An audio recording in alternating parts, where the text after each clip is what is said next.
Здравейте! Ако правите предизвикателство, което тичате по над 10 км всеки ден, имам вашето решение. Решение на какво? Така да е. При толкова сериозно натоварване ви трябват правилните хранителни вещества. Месеници, зеленчучета, плодченца, скирченце. Да започваме. Започнете с разопаковането на месенцето.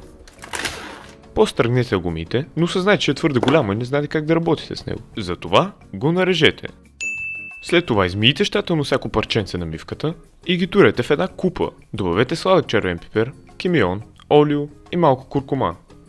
Аз куркумата не я намерих. Турете го ерфрайера както си му трябва. Аз го пуснах на 185 градуса за 25 минути. Вие преди каквото си знаете, аз питах ChatGPT. Нарежете зеленчучетата както ви харесва. Ми хареса и така. Пък а толкова си искате един лук можете да опилите, нарежете и добавите. След това му ливнете малко оцетец, турете малко солчица, разбъркайте убо и оп, топилето вече е готово.